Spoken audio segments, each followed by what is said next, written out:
வணக்கம். பெண்களோட தினசரி குளியல் நேரத்துக்கும் ஒரு குடும்பத்தோட அதிர்ஷ்டம் செழிப்புக்கும் நேரடி சம்பந்தம் இருக்குமா? ம். இது ஏதோ மேலோட்டமான கேள்வியா தோணலாம். ஆனா குறிப்பா சனாதன தர்மம் மற்றும் கருட புராணத்தோட பார்வையில இந்த கேள்விக்கு ஆணித்தரமான பதில் ஆம் என்பதுதான். நாம இத வெறும் உடல் சுத்தமா மட்டும் பார்க்க கூடாது. அதாவது ஒரு பெண் குளிக்கிற குறிப்பிட்ட நேரம் அவங்க வீட்டுக்கு லக்ஷ்மி தேவியின் அருளை கொண்டு வரலாம், இல்லனா எதிர்பாராத எதிர்மறை ஆற்றல்களை ஈர்க்கலான்னு ரொம்ப ஆழமா நம்பப்படுது. அப்போ இது ஒரு தனிப்பட்ட பழக்கம்ங்கிறத தாண்டி ஒரு குடும்பத்தோட நலனை தீர்மானிக்கிற ஒரு சடங்கு மாதிரி சொல்லப்படுதா? கரெக்ட். சரி. அப்போ இதை இன்னும் ஆழமா அலசி பார்க்கலாம்.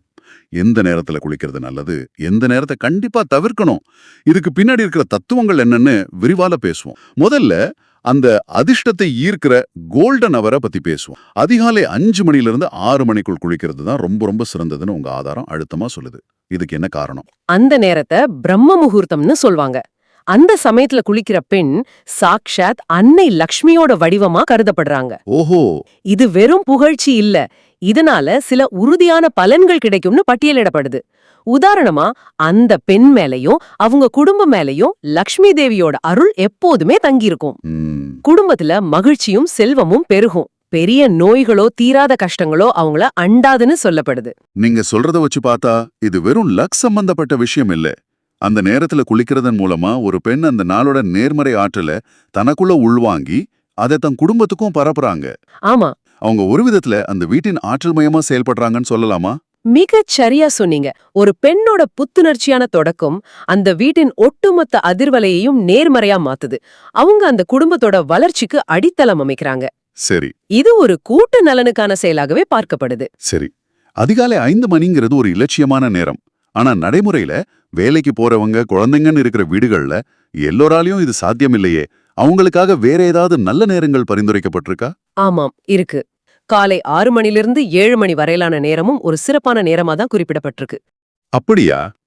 இந்த நேரத்துல குளிக்கிறவங்களுக்கு அன்னை பார்வதியோட அருள் கிடைக்கும்னு ஒரு நம்பிக்கை இருக்கு.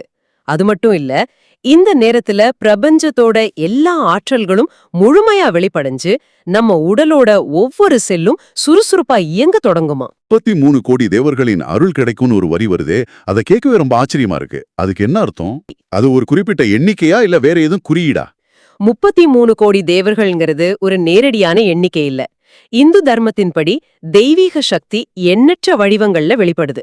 அந்த எல்லாவிதமான தெய்வீக ஆற்றல்களோட அருளும் ஆசீர்வாதமும் அந்த 1 மணி நேரத்துல பூமியில மிக அடர்த்தியா இருக்குங்கிறத குறிக்கிற ஒரு குறியீடு தான் அது. அதனால அந்த நேரத்துல குளிக்கும்போது தங்களுக்கு விருப்பமான தெய்வங்களை மனசுல நினைச்சு வேண்டிக்கிட்டா அது நிச்சயம் நிறைவேறும்னு உங்க ஆதாரம் சொல்லுது.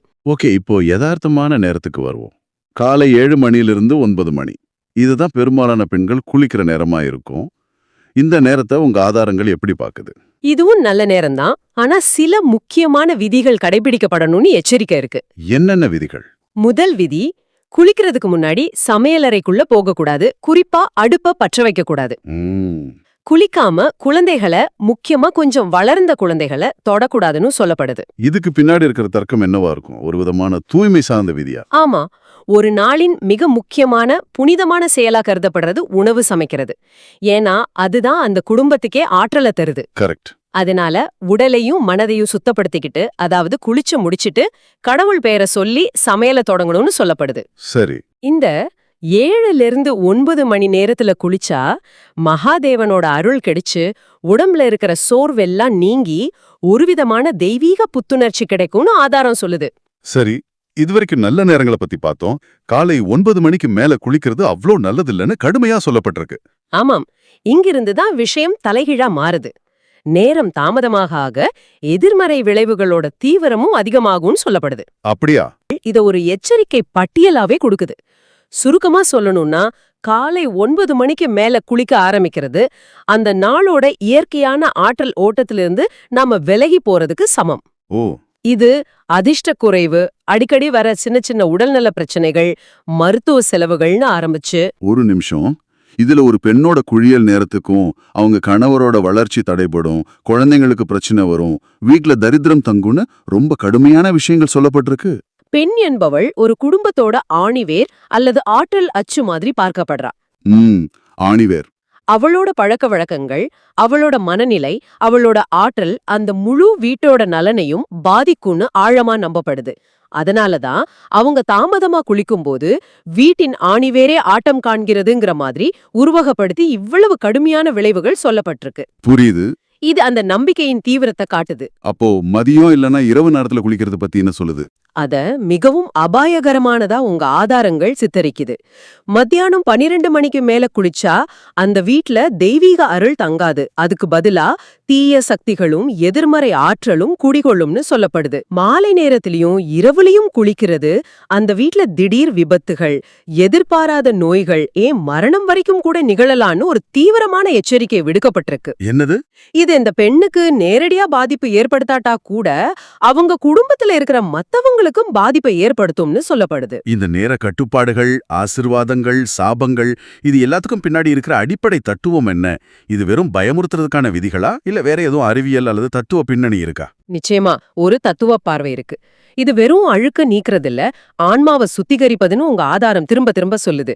இதுக்கு வாஸ்து, ஆயுர்வேதம், தர்ம சாஸ்திரம்னு பல கோணங்கள்ல விளக்கம் கொடுக்கப்பட்டிருக்கு. ஓ அப்படியா? ஒவ்வொன்றா பார்க்கலாம். முதல்ல வாஸ்து சாஸ்திரம் இதுக்கு என்ன காரணம் சொல்லுது? வாஸ்துபடி தண்ணீரோட திசை வடகிழக்கு. அதிகாலை நேரத்துல சூரியனோட மென்மையான கிரணங்கள் பூமி மேல படும்போது இந்த வடகிழக்கு திசையோட ஆற்றல் உச்சத்துல இருக்குமா.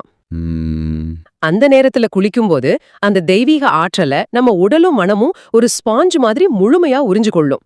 நேரம் போக போக அந்த ஆற்றலோட தீவிரம் குறைஞ்சிடும். இதுதான் வாஸ்து சொல்ற காரணம். சுவாரஸ்யமா இருக்கு. ஆயுர்வேத பார்வை எப்படி இருக்கு? அதுல எதுவும் உடல் நலம் சார்ந்த விளக்கம் இருக்கா? கண்டிப்பா இருக்கு. ஆயுர்வேதத்தின்படி சூரிய உதயத்துக்கு முன்னாடி இருக்கிற நேரம் வாத தோஷத்தோட ஆதிக்கத்துல இருக்கும். வாதம்னா காற்று, அது லேசானது, சுறுசுறுப்பானது. சரி. அந்த நேரத்துல எழுந்து குளிக்கும்போது நம்ம உடம்பும் அந்த சுறுசுறுப்பான ஆற்றலோட இணைந்துடும். ஆனா சூரிய உதயத்துக்கு பிறகு கபதோஷம், அதாவது நிலம் மற்றும் நீரோட தன்மை அதிகமாகும். அது கனமானது, மந்தமானது. ஓ. நீங்க அந்த நேரம் வரைக்கும் தூங்கிட்டு அதுக்கப்புறம் குளிச்சா அந்த மந்தத்தன்மையத்தான் உங்க உடல் நாள் முழுக்க உள்வாங்கிக்கும்.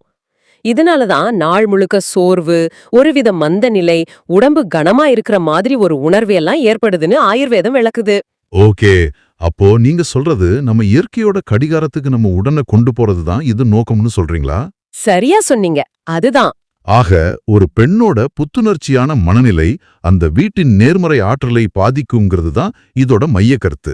அவங்க சீக்கிரம் எழுந்து இயற்கையோட ஆற்றலோட ஒன்றி புத்துணர்ச்சியோட நாளை தொடங்கினா அந்த நல்ல அதிர்வுகள் வீடு முழுக்க பரவும். ஆமா, தாமதமா தொடங்கினா மந்தமான ஆற்றல் பரவும். இதுதான் தத்துவார்த்த அடிப்படை. மிக சரியா புரிஞ்சுக்கிட்டீங்க. ஒரு புத்துணர்ச்சி நிறைந்த பெண் தான் தன் குடும்பத்தையும் புத்துணர்ச்சியா வச்சுக்க முடியும்.